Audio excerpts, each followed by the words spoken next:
बाजूला मुख्यमंत्री उपमुख्यमंत्री देवेंद्र फडणवीसजी आणि एकनाथ शिंदेजी बसलेले आहेत आणि दुसरीकडे पत्रकार म्हणून आणि या संबंध राजकारणाचा अनुभव असलेले लोकमतचे चेअरमन विजयबाबू दर्डा आहेत आणि अधिक चांगला नट कोण हे सिद्ध करायसाठी नाना पाटेकरही आहेत. मी नाना पाटेकर आणि विजयबाबू यांना विनंती करतो की आपण मोस्ट पॉवरफुल ठरलेल्या या दोन राजकीय नेत्यांची Lokmat Maharashtrian of the year 2022 साठीची एक खास मुलाखत घ्यावी. धन्यवाद. मी सर्व अगोदर आपल्या सर्वांना विनंती करतो की स्टेज समोर सर्वांनी बसून घ्यायचं आणि पत्रकार बंधूंना सुद्धा आपण एकदा क्लिक केल्यानंतर आपण सुद्धा बसून जा. आणि मी परत एकदा विनंती करतो कोणी यामध्ये उभं राहू नये मधात. सर्वांना विनंती आहे आपण आपल्या ठिकाणी बसून जा. धन्यवाद.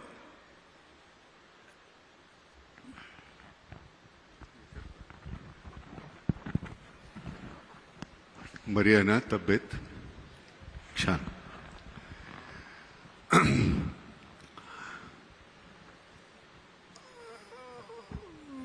उत्तर कुणीही द्या. मतदार म्हणून आम्हाला किंमत आहे का?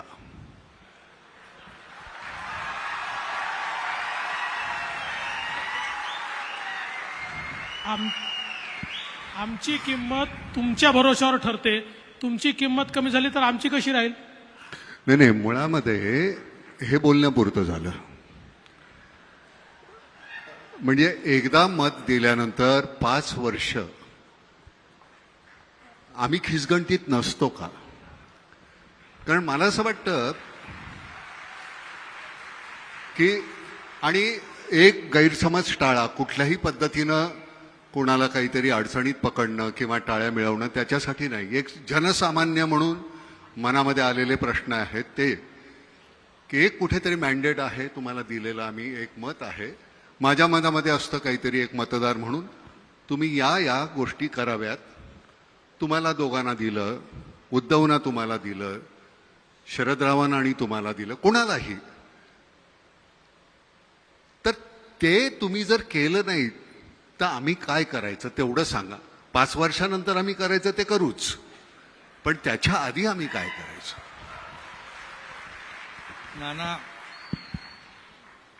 नानाने भावना व्यक्त केल्या त्या अगदी बरोबर आहे. आम्ही जे 3 महिन्यापूर्वी जे केलं ते तुमचा आदर आणि मतदारांचा आदर आम्ही केलेला आहे, जो 2019ला व्हायला पाहिजे होता. कारण तुमचं म्हणणं बरोबर आहे. आम्ही शिवसेना भाजप युती म्हणून लढलो आणि सगळ्यांचंच म्हणजे मतदारांनी मॅन्डेट दिलं दोन्ही पक्षांना. आणि भाजपचे 100च्या पेक्षा जास्त आले, आमचे 56 आले. सगळ्या मतदारांनाही वाटलं होतं, तुम्हालाही वाटलं असेल की मॅन्डेटप्रमाणे लोकांच्या मताप्रमाणे सरकार स्थापन होईल. परंतु दुर्दैवाने तसं झालं नाही. पण ते आम्ही केलं 3 महिन्यापूर्वी. रागावू नका. 2.5 वर्ष का लागली त्याला? 2.5 वर्षामध्ये त्याला योग वेळ सगळं काळ पाहिजे ना. मध्ये कोविड होता. होय, ते निश्चितच होतं. आम्ही जर तिथे काहीतरी करायला गेलो होतो, यांना कोविड असताना असं का करतायत, आम्ही त्याला थोडं सांगत होतो. वेळ म्हणजे समजावून चर्चा चालल्या होत्या. प्रयत्न सुरू होता, पण आम्हाला यश आलं नाही. म्हणून आम्ही मग ते तुमच्या मतांचा आदर 3 महिन्यापूर्वी केलेला आहे. आणि नाना, कोविड होता आणि सरकार फेसबुक लाईव्हवर तर बनवता येत नाही. त्यामुळे जसा कोविड संपला आम्ही एकत्रित आलो आणि फिजिकल सरकार तयार केलं.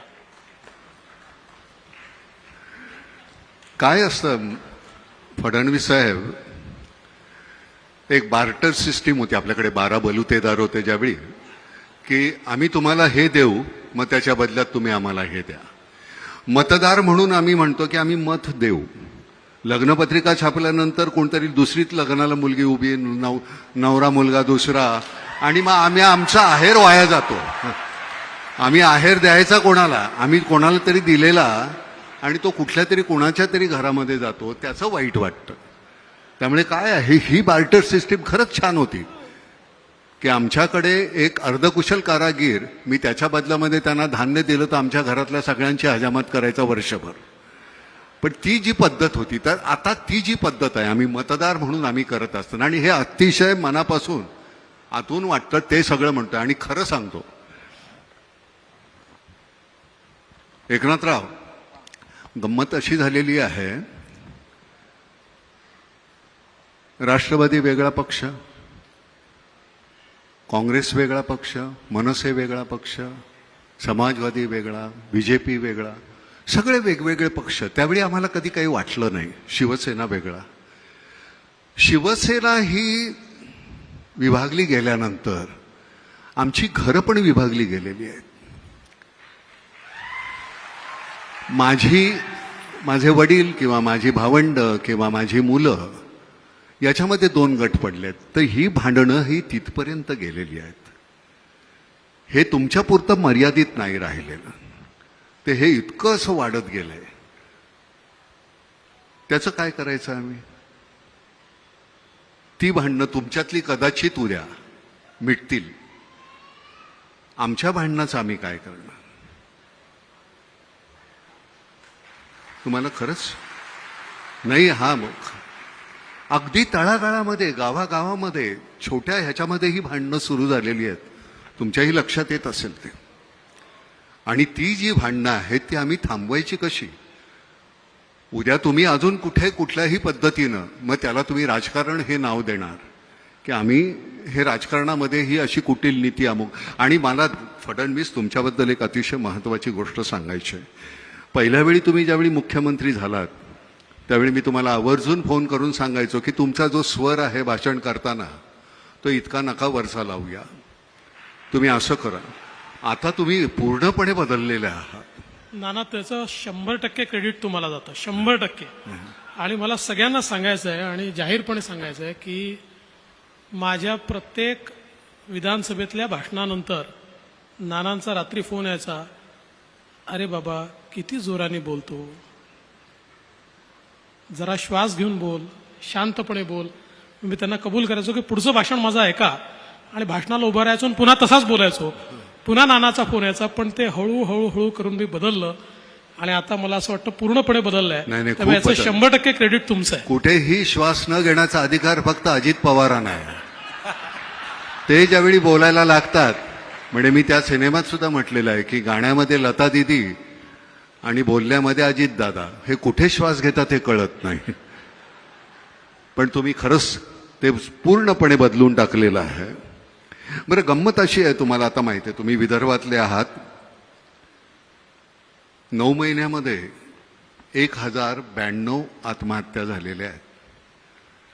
म्हणजे तुम्हाला आश्चर्य वाटेल की आपण किती सहजपणे असे बसतो, आपण सहजपणे ती बातमी वाचतो आणि पुढचं पान उलटतो. 9 महिन्यामध्ये 1092. बरं, कालचं, त्याच्या आधीचं सरकार, प्रत्येकाने एकमेकांकडे बोटं दाखवायची.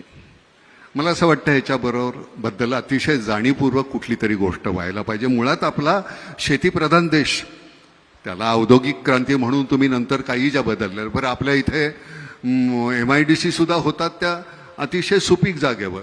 त्या जिथे रेताड जागा आहेत तिथे करा की, तिथं होईल की, म्हणजे त्या जागेचाही उपयोग होईल, तिथलं इन्फ्रास्ट्रक्चर तयार होईल. तर मला असं वाटतं एकनाथराव की हे पारंपरिक शेती करत असताना आम्हाला ती परवडत नाही आहे, हमीभाव नाही आहे. मार्केट सायंटिस्ट की मी कुठलं पीक लावायचं हे मला सांगणारी लोक पाहिजेत. आम्ही अडाणी आहोत, आम्हाला कळत नाही. वर्षानुवर्ष आम्ही तशाच पद्धतीनं जगत आलेलो आहोत. आता आम्हाला ते परवडत नाही म्हटल्यानंतर आम्ही जमिनी विकत चाललोय, नंतर वेठबिगार होतोय.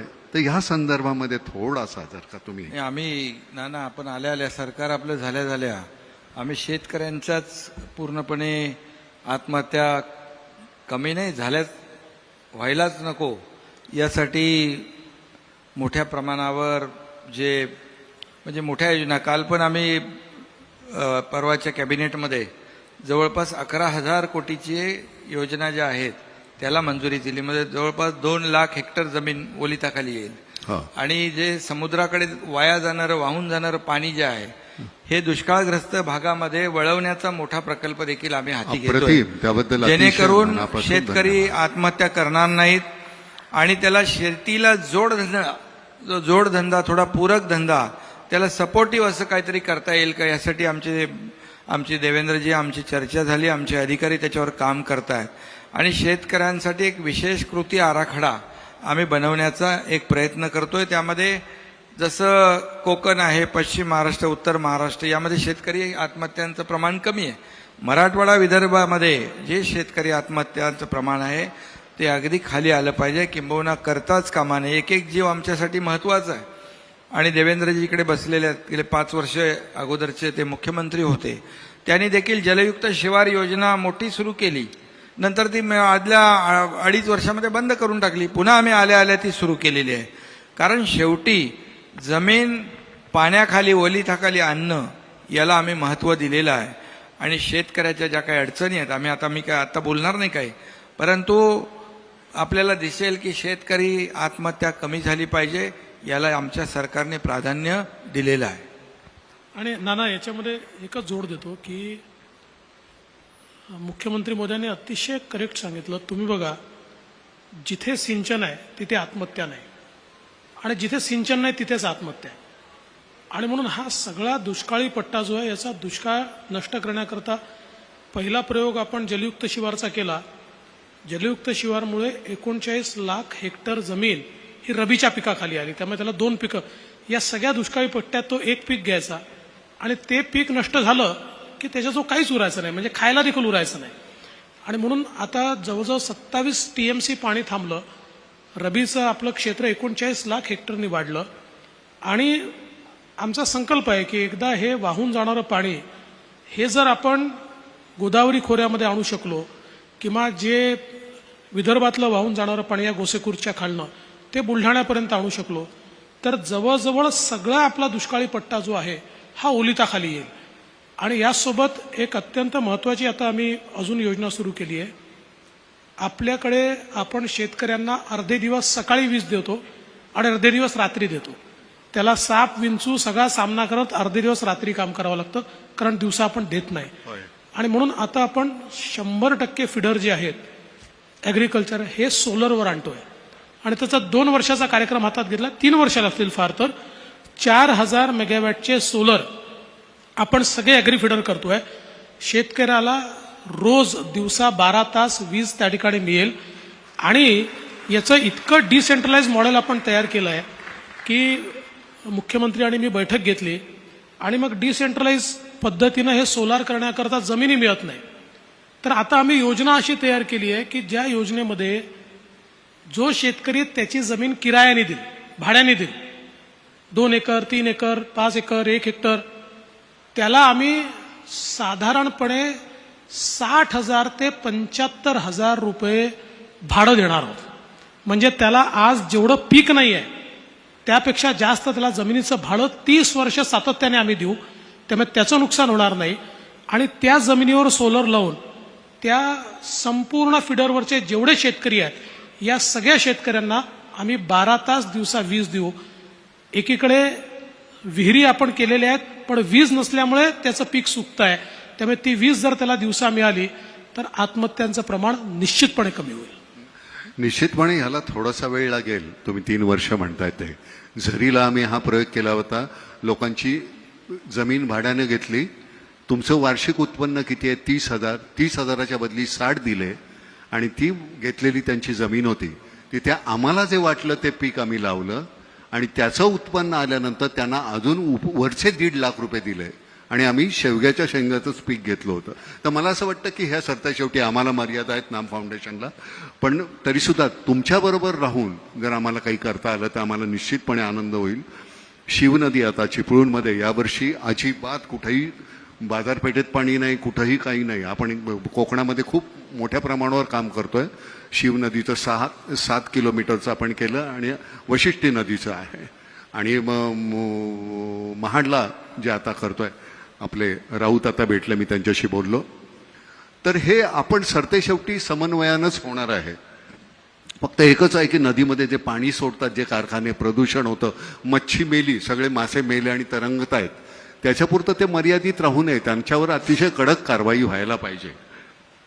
बरं, सगळ्यात महत्वाची गोष्ट म्हणजे गंमत अशी आहे, अराजक हा शब्द जो आहे, रागावू नका बरं, हे राजकीय जे अराजक आहे त्याच्यानंतर एक सामाजिक अराजक येणं साहजिक आहे. त्याचे पडसाद इथे आमच्याकडे उमटणार.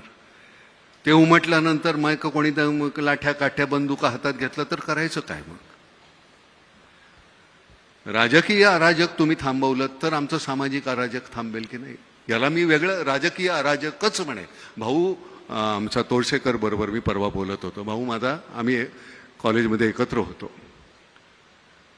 तर ही जी गोष्ट तिथे बोलत असताना तो म्हणला की नाना, दोघं एकमेकांना पूरक आहेत, तुम्ही एकमेकांना पूरक आहेत. जसा जोडधंदा तुम्ही आता शेतकऱ्यांचा म्हणाला, ते त्यांना एक पूरक असा एक धंदा पाहिजे, तसे तुम्ही दोघं एकमेकांना फार पूरक आहेत. एक अतिशय छान धोरणी आहे तुमचं. तुम्हाला खरं सांगतो, हा माणूस जो आहे हा इतकं मुद्देसूद बोलता तुम्ही. बरं, तिथं चंचू प्रवेश सुद्धा करता येत नाही की काहीतरी खोट काढता येईल का? इतकं छान सुंदर असं छान बोलू शकता तुम्ही, म्हणजे त्याच्याबद्दल वाद नाही. खरं सांगतो, भावनेचा लवलेश नसतो तिथं. 1.5% भावना आणि 98.5% तुमचं अगदी असं विशद केलेलं असतं. त्याच्या विरुद्ध हा माणूस आहे. त्यांचं फक्त भावनिक असतं, कारण त्यांचं सगळं इथून वेडात दौडले वीर मराठे सात, तसं त्यांचं आहे. त्यामुळे त्यांचा गमतीचा काय हे छान समन्वय आहे तुमच्या दोघांचा. त्याच्यातून आम्ही, म्हणजे मला कुठलंही सरकार असेल, मला सगळेच चांगले दिसतात.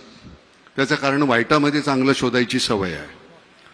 पण तुमच्याकडनं खरंच काहीतरी छान काहीतरी अपेक्षा आहे आम्हाला सगळ्यांना. काहीतरी सगळंच चांगलं मिळेल आणि त्याची खात्री आहे, नुसती अपेक्षा नाही आहे. एका जिल्ह्यापुरता एक कलेक्टर पुरतो का? मुंबईमध्ये आपले 2 आहेत, पण मुंबईत जिल्हे 2 आहेत का? अच्छा, हां. आमच्या कृषी पंडित तुमचे जे आहेत ते कुठे दिसत नाही. तो आमच्या शेतकऱ्यांना, आमच्या पारंपरिक गोष्टी करत असताना आपल्या इतकी शेतकी विद्यापीठं आहेत, पण आमचे कृषी पंडित आमच्या शेतकऱ्यांना मार्गदर्शन करताना कधी कुठे दिसत नाहीत. तर त्याच्याबद्दल जर काही तुम्हाला करता आलं तर त्या संदर्भात तुम्ही करावं.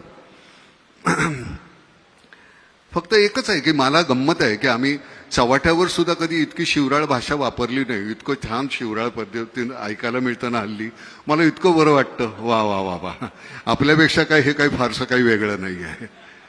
किती शिवराळ भाषा, म्हणजे एक तुम्ही,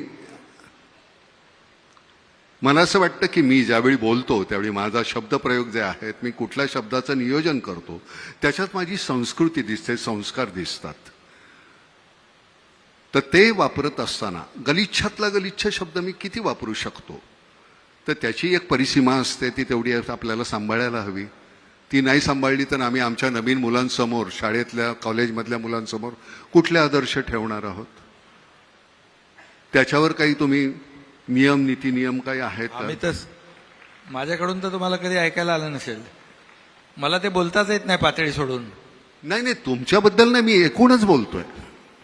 मी एकूणच म्हणतोय फडणवीस साहेब की त्याला एक साधनशुद्धता. आम्ही रस्त्यावर एखादी गोष्ट चुकीची केली की तुम्ही आम्हाला शिक्षा घडवता, सिग्नल तोडला, अमुक केलं, तमुक केलं. तुम्ही काय केलं तर आम्ही तुमच्याबद्दल काय करायचं? अनपार्लमेंटरी शब्दाचा उपयोग ज्यावेळी तुम्ही करता त्यावेळी तुम्हाला, आता तुमच्या मिसेस जाताना म्हणली चांगलं खोदा त्यांना, म्हटलं तुम्ही करताय ते कमी आहे का? आत्ता त्या मला जाताना म्हणाल्या. पण मी तर खरं सांगतो की हे तुम्ही ज्यावेळी चुकीचं बोलता, आम्हाला नाही का वाईट वाटत? आम्हाला नाही का त्याचा त्रास होत की आम्ही कुणाच्या हातामध्ये सत्ता दिलेली आहे हे आमच्यावर? बरं, सत्ता म्हणजे तुम्ही लोकसेवक आहात हो, तुम्ही राज्यकर्ते नाही आहात. आम्ही तुम्हाला निवडून दिले कारण आम्हाला आमच्यामध्ये तेवढी पात्रता नाही आहे, आम्ही नाही करू शकत. हा कारभार आम्ही तुम्हीच चालवा आमच्यासाठी, आणि तो आमच्यासाठी चालवत राहा. एकनाथराव, तुम्ही नुसती म्हणाल होत्या, बोला. नाही,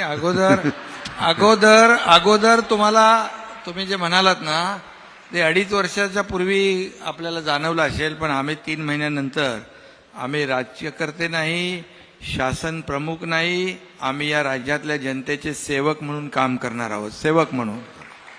नाही, त्याची खात्री आहे, म्हणूनच हे इतकं मी सहजपणे बोलतोय. गंमत काय पण माहितीये का? जनतेमध्ये आम्ही जेव्हा जातो तेही काही लोकांना पटत नाही, रुचत नाही. त्याला काय करायचं? नाही, गंमत काय झाली माहितीये का? त्या दिवशी फडणवीस साहेब, आम्ही एक अशी सहज कुठेतरी गोष्टी ऐकत असताना एक गोष्ट छान ऐकली बरं का. आपल्या इथे ती पद्धत नाहीये, पण परदेशी राजा राणी गेले होते, फिशिंगसाठी निघाले. आपल्याकडे ती पद्धत नाहीये, आणि फिशिंगला निघालेले असताना रस्त्यामध्ये एक गाढवावर बसून एक कोळी चालला होता, खांद्यावर गळ होता. राजाने विचारलं, काय रे, मच्छी पकडायला का? तो म्हणला, नाही महाराज, आज मच्छी पकडायला जाणार नाहीये, वादळ आहे, खूप मोठा पाऊस येणार आहे. म्हटलं, मूर्ख माणसा, मी माझ्याकडे खूप पगार देऊन हवामान तज्ज्ञ ठेवलेला आहे. त्यांनी सांगितलं, तुम्ही जा, खुशाल, काही होणार नाहीये. राजा पुढे गेला, खूप वादळ झालं, पाऊस आला, त्रेधा तिरपीट झाली. राजा दरबारात गेला, प्रधानाला सांगितलं, त्या माणसाला आणा बघू, हवामान तज्ज्ञाला, त्याला लाथ घालून हाकलून लावा, आणि त्या कोळ्याला बोलवा आणि त्याला अपॉइंट करा. कोळी आला, तो म्हणला, महाराज, मला यातलं काही कळत नाही हो. तो म्हणलं, मग त्या दिवशी कसं सांगितलंस, पाऊस येणार, वादळ होणार? तो म्हणला, माझ्या गाढवानं कान खाली टाकले की मला कळतं पाऊस येणार आणि वादळ होणार. तर म्हणलं, मग ठीक आहे, गाढवाला अपॉइंट करा. म्हणजे राजेशाही गेली, लोकशाही आली, पण ती अपॉइंट करण्याची पद्धत काही गेलेली नाही अजून. तर ही जी गंमत आहे, अरविंद इनामदार आमचे जे कमिशनर होते, त्यांची एक पद्धत होती बोलण्याची, या देवा, कसं काय देवा, काय काय आणू का तुम्हाला, काय देवा. त्यांच्याशी बोलताना एक दिवस ते म्हणाले, नाना, मला काही कळत नाही, आमच्या पोलीस खात्यातल्या लोकांना, काही मंडळी ना, सगळ्यांना नाही, पण ते का पैसे खावेसे वाटतात. अहो, आम्हाला जेवढा पगार मिळतो का नाही, तो खर्च होत नाही हो. त्या माणसाची, म्हणजे शेवटपर्यंत अरविंद इनामदारांच्या घरी ब्लॅक अँड व्हाईट टीव्ही होता, अरविंद इनामदार गेले तेव्हा सुद्धा. तर ही आपल्याकडे अशी माणसं आहेत. लालबहादूर शास्त्रींच्या घरी ज्यावेळी त्यांचे मित्र पैसे मागायला गेले, मला एक 200 रुपये पाहिजेत, त्यावेळेचे 200 रुपये, लालबहादूर शास्त्री म्हणले, माझ्याकडे नाही आहेत एवढे पैसे. त्यांची बायको म्हणाली, नाही, माझ्याकडे आहेत. तिने 200 रुपये दिले काढून. शास्त्रीने विचारलं, तुझ्याकडे एवढे पैसे आले कुठून? ती म्हणली, नाही, दर तुम्ही पगारातून देताना त्यातले 5-10 रुपये मी वाचवते. त्यांनी गव्हर्नमेंटला पत्र लिहिलं की मला ह्याच्या पुढे माझा 10 रुपये पगार कमी करा. यशवंतराव चव्हाण गेले त्यावेळी त्यांच्या खात्यावर 25,000 रुपये नव्हते. आपल्या मंत्र्यांच्या, म्हणजे साधा आपला नगरसेवक आज निवडून आला की पुढच्या वर्षी तो कोट्याधीश असतो, त्याची चौकशी का नाही होत? म्हणजे मला कळतं की हा भ्रष्ट आहे, पण तुमच्या का नाही लक्षात येत? त्याच्यावर कारवाई व्हायला पाहिजे की नाही एकनाथराव? म्हणजे तुम्ही मी 100 रुपये आल्यानंतर 30 रुपये इन्कम टॅक्स भरतोच, 18 रुपये तुम्ही अजून GST घेता. हे सगळं आम्ही केल्यानंतर सुद्धा आमच्या चौकशा होतात, तुमच्या का नाही होत? मला असं वाटतं की भ्रष्टाचार ही केवळ राजकारणच नाही, आपल्या संपूर्ण व्यवस्थेला लागलेली कीड आहे. आणि दुर्दैवाने ही संपवायची असेल तर खूप सामूहिक प्रयत्न करावे लागतील. याचं कारण असं आहे की आपण बघा, भ्रष्टाचाराकरता जेलमध्ये जाऊन आलेले, अनेक प्रकरणांमध्ये अडकलेले असे लोक थम्पिंग मेजॉरिटीने निवडून येतात. त्यांना लोक वारंवार निवडून पाठवतात आणि मग त्यातनं समाजामध्ये भ्रष्टाचाराबद्दल कुठलाही तिरस्कार तयार होत नाही. जोपर्यंत समाज चांगल्याला चांगलं म्हणणार नाही आणि वाईटाला वाईट म्हणणार नाही, तोपर्यंत ही परिस्थिती बदलणार देखील नाही. आणि म्हणून मला असं वाटतं की एक सामूहिक प्रयत्न आपल्या सगळ्यांना करावा लागेल. उदाहरणार्थ अनेक वेळा आम्हाला लोक विचारतात की का हो तुम्ही इतके गुन्हे आणि कसं त्यांना तुम्ही तिकीट देता. तर आम्हाला त्याला सांगावं लागतं की बाबा त्याच्यावर गुन्हे आहेत पण तोच निवडून येतो आणि दुसऱ्याला मी खूप चांगला साळसूत सुंदर स्वच्छ टिकाऊ त्याला उभं केलं डिपॉझिट चाललंय त्याचं. त्यामुळे राजकीय नेते केवळ हे बदलू शकत नाही, समाजाला बदलावं लागेल. आणि केवळ समाजावर टाकूनही चालणार नाही, राजकीय नेत्यांना देखील हे परिवर्तन झालं पाहिजे असं वाटावं लागेल. मला असं वाटतं की मोदीजी आल्यानंतर काही प्रमाणात हे सुरू झालंय. याला वेळ लागेल, कीड लागली आहे, पण हळूहळू ही कीड आपण दूर करू. कीटकनाशक तयार होत आहे, ते कीटकनाशक हळूहळू ही कीड नक्की दूर करेल असं मला विश्वास आहे. धन्यवाद मालक. बाकी आपण सगळ्या विषयावर बोलतच असतो नेहमी. फॅमिली प्लॅनिंग ह्या विषयावर आपण कधीच बोलणार नाही का? 135 करोड व्हायला आले, जमीन तेवढीच, सोर्सेस तेवढेच. उद्या माझ्याकडे काही नसेल आणि तुम्ही खात असाल तर मी ओरबाडून घेणार. ही जर लोकसंख्या सीमित असेल तर ह्या गोष्टी टाळता येतील. तर हा अतिशय जाणीवपूर्वक घेण्याचा, जसं आपण काश्मीरमधले निर्णय घेतले तसा हा एक निर्णय घ्यायला नको का? मला असं वाटतं घेतला पाहिजे. हा गरजेचा आहे. केवळ आपल्याला चीनच्या पद्धतीने नाही, आपल्या भारतीय पद्धतीने हा निर्णय करावा लागेल. आपण काही प्रमाणात लोकांना जास्त मुलं होणं हे इन्सेंटिव्हाइज केलं आहे, पण त्यापेक्षा अधिक करावं लागेल. याचं कारण ज्या वेगानं लोकसंख्या वाढते आणि विशेषतः जे लोक लोकसंख्येवर कंट्रोल ठेवत आहेत ते हळूहळू मूर्ख ठरतील, कारण त्यांची संख्या कमी होत जाईल आणि मग लोकशाहीमध्ये कमी संख्येवाला कोणी विचारत नाही. आणि म्हणून कुठेतरी ही सक्ती आणावीच लागेल. लोकसंख्या नियंत्रित करण्याकरता सगळ्यांना सक्ती ही करावीच लागेल. ती करत असताना एवढंच भान आपल्याला ठेवावं लागेल की लोकसंख्येची जी रचना आहे ती रचना देखील, म्हणजे ज्याला आपण आपले डेमोग्राफी म्हणतो, ही चेंज होणार नाही, ही एकतर्फी होणार नाही. जे चीनला आज जो प्रश्न निर्माण झाला की चीननी पहिल्यांदा वन और नन अशा प्रकारची पॉलिसी आणली, त्या पॉलिसीमुळे आज चीननी प्रगती खूप केली आहे, पण त्याच्यासमोर प्रश्न असा आहे की आता त्यांच्याकडे याच्या पुढे वर्किंग क्लास नाही आहे. आता अवलंबून असलेले लोक अधिक आहेत आणि त्यांच्याकरता जे काम करू शकतील असे लोक कमी आहेत. त्यांच्या लोकसंख्येची जी रचना आहे त्या रचनेमध्ये आता एक अशा प्रकारचं स्थित्यंतर आलं आहे. त्यामुळे ग्रॅज्युअली गेलं पाहिजे, पण सर्टनली गेलं पाहिजे.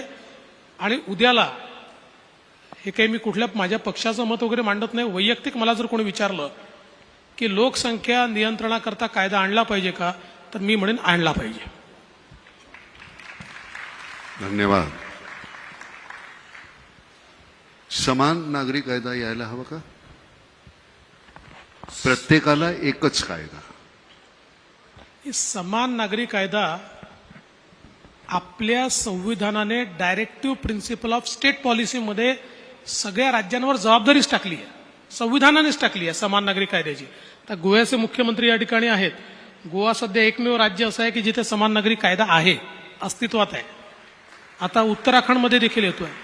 काही लोक काय करतात, समान नागरी कायदा म्हटल्याबरोबर त्याचे चुकीचे अर्थ लोकांमध्ये जाऊन सांगतात. आता समान नागरी कायदा आला म्हणजे तुमचं आरक्षण जाणार आहे, मग शेड्यूल कास्टला आरक्षण मिळणार, काही संबंध नाही. समान नागरी कायद्याचा अर्थ एवढाच आहे की आज आमचे सक्सेशनचे कायदे वेगळे आहेत, आमचे जन्माचे कायदे वेगळे आहेत, आमचे लग्नाचे कायदे वेगळे आहेत, सगळ्या प्रकारचे वेगळे कायदे आहेत. एक देश, एक समाज, एक कायदा, अशा प्रकारे हा समान नागरी कायदा ज्यावेळेस डॉक्टर बाबासाहेब आंबेडकरांनी संविधान लिहिलं त्यावेळेस त्यांना अपेक्षित होतं आणि म्हणूनच त्यांनी संविधानात डायरेक्टिव्ह प्रिन्सिपल ऑफ स्टेट पॉलिसीमध्ये लिहिलं आहे की राज्य हा प्रयत्न करेल की समान नागरी कायदा आणला पाहिजे. अजून आपण आणू शकलो नाही आहे, पण आला पाहिजे आणि येईल.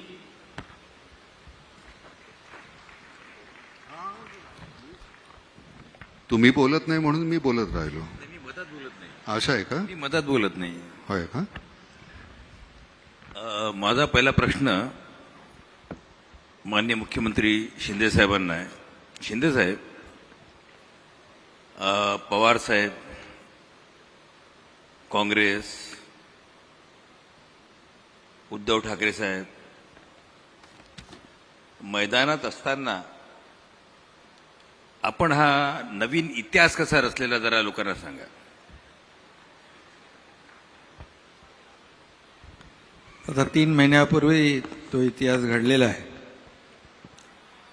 खरं म्हणजे मगाशी नाना म्हणाले की बोलता बोलता माझ्याबद्दल ते काय वेडात मराठे वीर दौडले सात काय. खरं म्हणजे जेव्हा अगदी पाणी डोक्यावरून जातं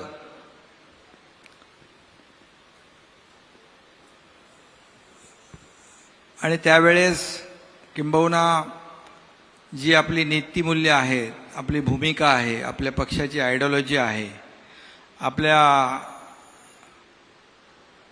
ज्या पक्षात आम्ही लहानाचे मोठे झालो ते आमचे आदरणीय बाळासाहेबांची भूमिका, बाळासाहेबांचे विचार, बाळासाहेब काय काय म्हणाले ते आजही आपण त्यांच्या भाषणाच्या ऑडिओ व्हिडिओ क्लिप पाहतो. आणि जेव्हा असंगाशी संग होतो, एक अनैसर्गिक काही गोष्टी घडतात, त्या मनाला न पटणाऱ्या असतात. आणि मग त्यावेळेस तुम्ही म्हणाला ते कसं केलं. मी तसं बघायला गेलो तर एक छोटा कार्यकर्ता आहे आणि समोर फार मोठी ताकद, शक्ती, यंत्रणा सगळंच होतं. आणि कुणालाही असं जेव्हा आम्ही जे काय ते ऑपरेशन म्हणू का काय ते मिशन असेल त्याची सुरुवात जेव्हा आम्ही केली त्यावेळेस कुणालाही वाटलं नाही की यांची नैया पार होईल, नैया बुडेलच असं वाटलं होतं आमची.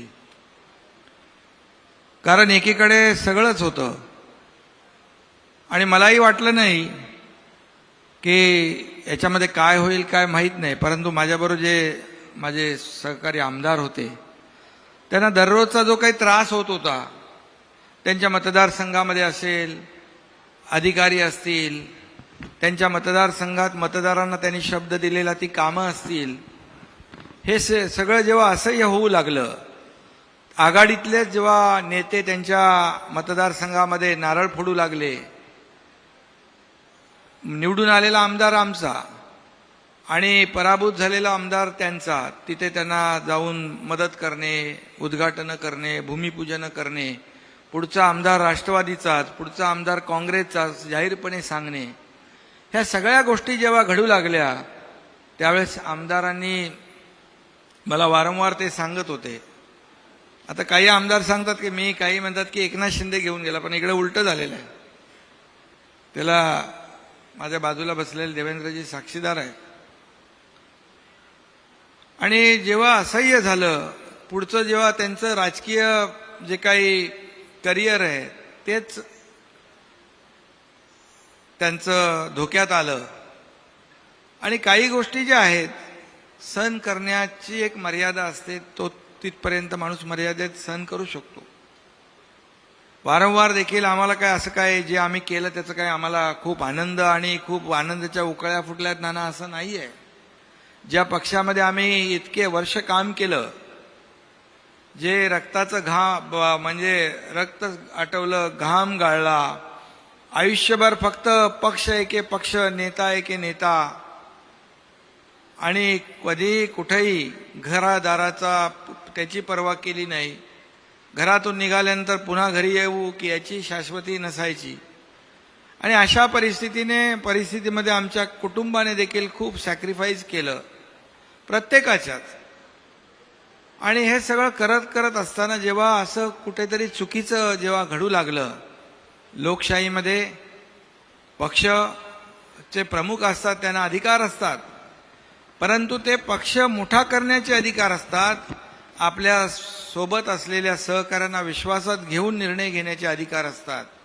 परंतु एखाद्या वेळेस पक्षाचं अहित होतंय, पक्षाचं नुकसान होतंय, आणि जेव्हा त्यावेळेस पक्ष वाचवण्यासाठी, पक्षाचं नुकसान वाचवण्यासाठी जेव्हा एखादं सजेशन, एखादी सूचना आणि एखादी विनंती केली, तर त्याच्यामध्ये चूक काहीच नाही. आणि अशा 5 वेळा मी विनंत्या केल्या की करेक्शन झालं पाहिजे, दुरुस्ती झाली पाहिजे, लोकांचा जो काय 2019ला जी आपण चूक केली आहे ती सुधारली पाहिजे. संधी अनेक वेळा आल्या होत्या, परंतु दुर्दैवाने ते केलं गेलं नाही. त्याच्या खोलात मी आज जात नाही, कारण त्या गोष्टी मला आणि त्यांनाच माहीत होत्या. आणि मग शेवटी ठरवलं, मग आता एकनाथ शिंदे हा कार्यकर्ता बाळासाहेबांचा आहे, आनंद दिघे साहेबांच्या सोबत मी काम केलेलं आहे. काय होईल माहीत नाही मला, पण आता लढायचं. लढून काय होईल ते होऊ दे, लढून शहीद झालो तरी चालेल, पण लढाई लढायची असा निर्णय घेतला आणि हे मोठं काम आम्ही केलेलं आहे. बाजूला होताना देवेंद्र फडणवीसांशी बोलणं झालं होतं का काही? हा, आम्ही संपर्कात होतो ना. हा, संपर्कामध्ये होतो. हा. कारण शेवटी आमचा संपर्क आजचा नाही ना. नाही 5 वर्षापूर्वीपासून 5 वर्षाचं सरकार जे होतं आधी शिंदे आम्ही सोबत साहब, काम केलेलं आहे. शिंदे साहब, आप देवेंद्र फडणवीस जी को कितने साल से जानते हैं? बहुत सालों से जानते हो. जब भी वो विधायक थे, मैं भी विधायक था, वो अपोजिशन में हम लोग साथ ही में काम किया है, और बाद में हम लोग सरकार में आए तो मैं उनके साथ मंत्री के नहीं, मैंने ये सवाल इसलिए पूछा आपसे कि देवेंद्र जी ने, मतलब देवेंद्र जी किसी को समझ में नहीं आता, उनके पेट में क्या है, वो क्या करना चाहते हैं, उनके चेहरे पे भी पता नहीं चलता है. हे शरदरावांबद्दल बोलायचं लोकपूर्वी. नहीं, आपका अनुमान गलत है. आता शरदराव जे आहेत, शरदराव जे आहेत, आता नानांनी बरोबर सांगितलं. तर जे मोठमोठाले इथे राज्य करते आहेत, विशेष रूप से जैसा इन्होंने शरदराव जी का नाम लिया, शरदराव जी है, कांग्रेस है, शिवसेना है, इनको समझ में भी नहीं आया कि कब ये चलेंगे करके. देखो, इसमें क्या विश्वास की बात है, और मैं एक बार किसको विश्वास दिलाता हूं वो पूरा करता हूं. कमिटमेंट एक बार मैंने करने के बाद, कमिटमेंट मैं जब कमिटमेंट करता हूं तो मैं खुद की भी नहीं सुनता हूं. तो इस पे से एक सवाल मेरे दिमाग में ये आया कि कमिटमेंट की जो बात कही आपने, मुंबई ये देश की आर्थिक राजधानी है, देश विदेश के लोग यहां पर आते हैं, लेकिन इस शहर की व्यवस्था ऐसी है कि यहां के रास्ते अगर आप ढूंढने जाओगे तो बिना खड्डे का एक भी रास्ता नहीं मिलेगा.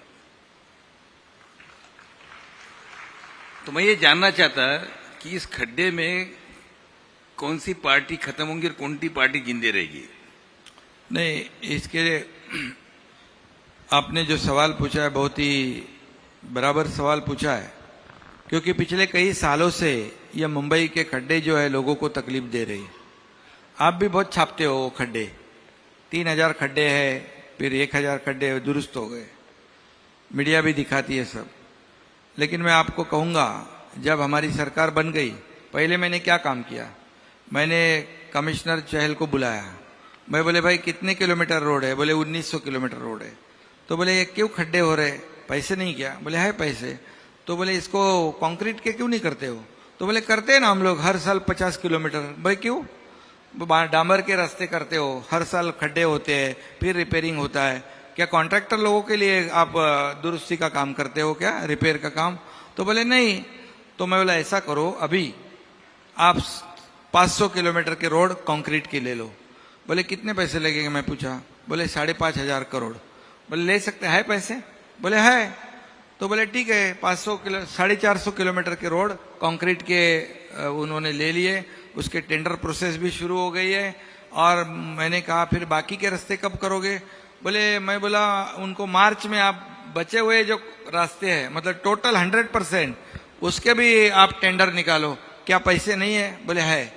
तो अभी आपको बताऊंगा, अगले 2 साल में पूरे मुंबई के शहर के रास्ते आपको एक भी खड्डा नहीं दिखेगा, पूरे कंक्रीट के रोड हो जाएंगे, पूरे कंक्रीट के रोड हो जाएंगे। तो एकनाथ साहब, एक काम करना, जिनको टेंडर दे रहे हैं, जो कॉन्ट्रैक्टर है, 5 साल के लिए उनके काज से लिख के ले लो। बिल्कुल, वो कंडीशन डाला है उनमें, वो भी कंडीशन।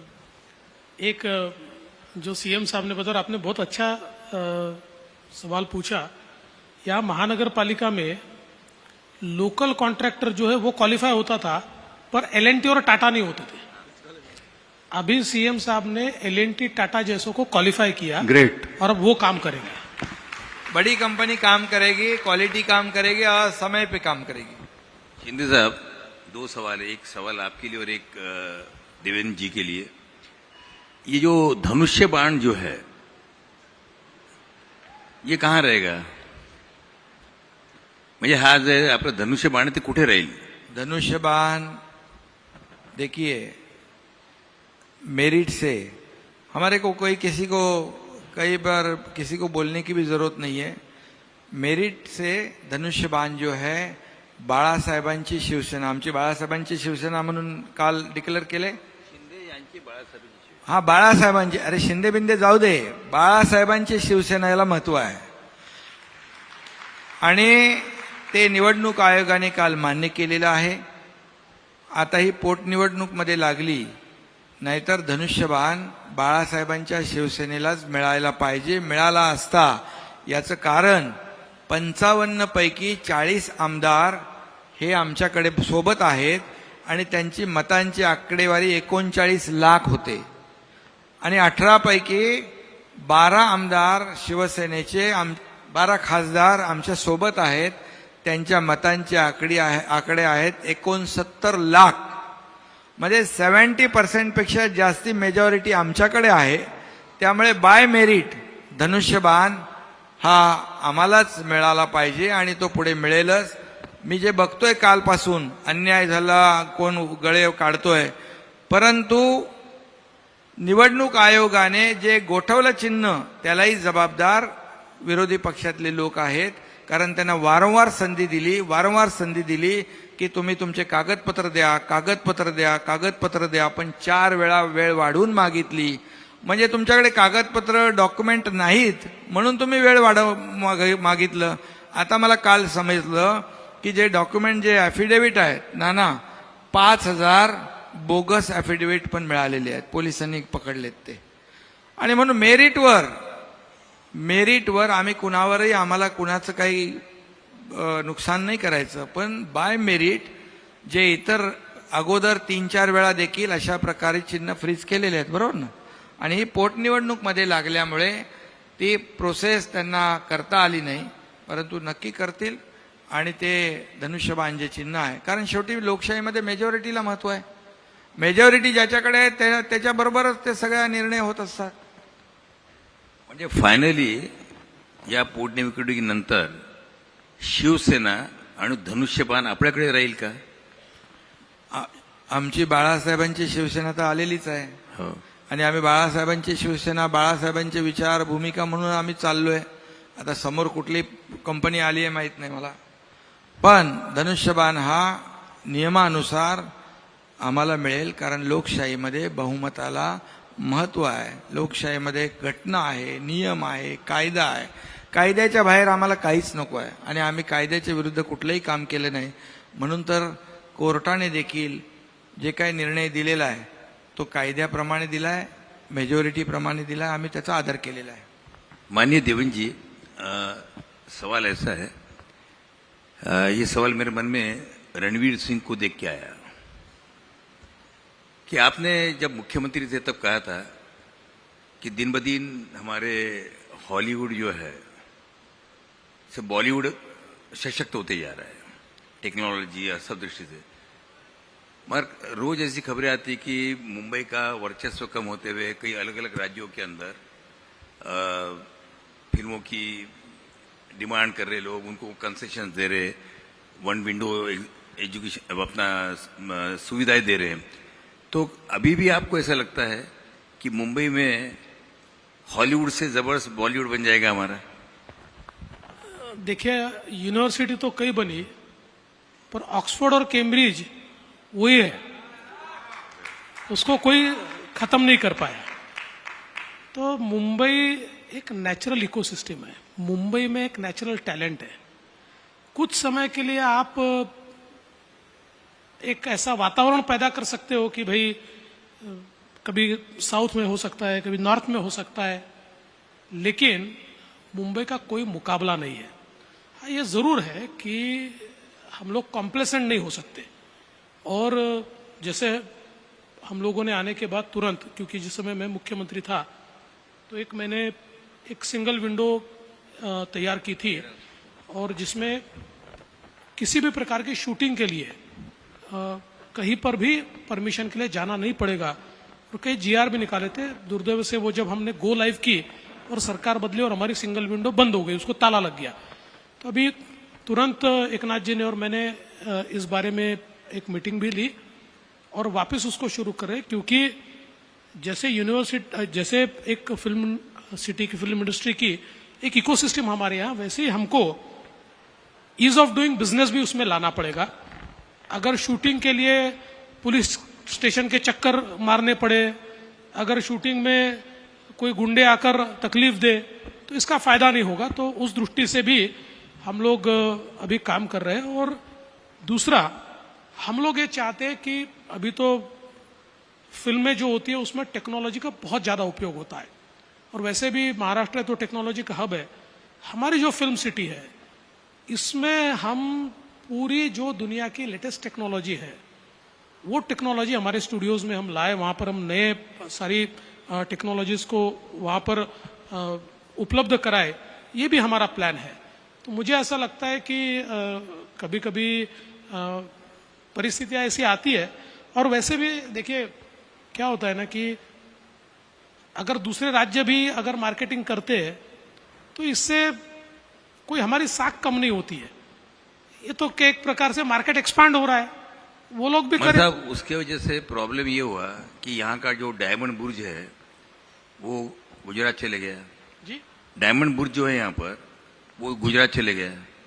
उसके बाद में अभी इंडस्ट्री जो है यहाँ की काफी, जो महाराष्ट्र किया आने वाली थी यहाँ किया नहीं आई और कहीं चलेगी मोटर की। उसके बाद में अभी हाल ही के अंदर जिसको लेके काफी अखबारों में आ रहा है, तो अगर एक के बाद अगर सारी इंडस्ट्री चली जाती रहेगी तो उससे कैसा होगा? आप दोनों मिलके क्या सोच रहे हो उसको रोकने के लिए? पहली बात तो वापिस आपको कहना चाहता हूं कि विथ ऑल ड्यू रिस्पेक्ट, जरूर सूरत में डायमंड बुर्ज तैयार हुआ, पर आप मुंबई के किसी भी डायमंड के व्यापारी को पूछिए, डायमंड इंडस्ट्री वाले यहाँ बैठे हुए हैं, वो कहते हैं हमारी अगली पीढ़ी वहां जाने को तैयार नहीं, सबको मुंबई में ही रहना है और मुंबई में ही हमको व्यापार करना है। तो ये देखिए क्या होता है कि रहेंगे यहाँ पर। नहीं, व्यापार भी यही है, कहीं नहीं जाएगा। आज भी सबसे ज्यादा एक्सपोर्ट भारत डायमंड बुर्ज अपने बाजू में ही है, वहीं से देश का सबसे बड़ा एक्सपोर्ट हम करते हैं, वहीं से करते हैं। और मैं कहता हूं देखिए, ये इंडस्ट्री इधर चली गई उधर चली गई, मैं आपको आंकड़ों के साथ बताता हूं। 2014 से लेकर 2019 तक महाराष्ट्र एफडीआई में नंबर 1 रहा, इन्वेस्टमेंट में नंबर 1 रहा। नंबर 1 यानी कितना? तो 2 साल ऐसे है कि जिन 2 सालों में महाराष्ट्र के बाद के जो 4 स्टेट है, गुजरात, दिल्ली, कर्नाटक और तमिलनाडु, जो 4 इंडस्ट्रियल स्टेट माने जाते हैं, ये चारों की मिलकर जितनी इन्वेस्टमेंट है उससे ज्यादा इन्वेस्टमेंट महाराष्ट्र की है। तो इसलिए एक आधा चले जाने से कोई फर्क नहीं पड़ता। और मैं आज ये बता रहा हूं, अगर कोई चला गया है तो उससे बड़ा एकनाथ शिंदे और देवेंद्र फडणवीस लाकर दिखाएंगे। बहुत बहुत धन्यवाद. आपण थांबूया नाही का? कारण काय सगळ्याच प्रश्नाची उत्तरं तुम्ही छान दिल्यात. आता आम्ही फक्त वाट पाहणं आमच्या नशिबी आहे, तेवढी आम्ही पाहणार आणि निश्चितपणे तुम्ही काहीतरी छान करणार. एकनाथराव, तुम्ही ज्या पद्धतीनं मांडता हल्ली ना, म्हणजे एक तर पहिल्यांदा तुम्हाला कधी यापूर्वी ऐकायला मिळालं नव्हतं आम्हाला, पण ज्या पद्धतीनं तुम्ही बोलता म्हटल्यानंतर गुणनाई वाण काहीतरी लागलेला दिसतोय पलीकडचा. नाही, काम करत राहू आपण भांडण्यापेक्षा. नाही नाही, पुन्हा एकदा तुमचं अभिनंदन. आणि तुम्ही शांतपणे इतकं सगळं ऐकत होतात त्याच्याबद्दल फार गुडी गुडी बोलायला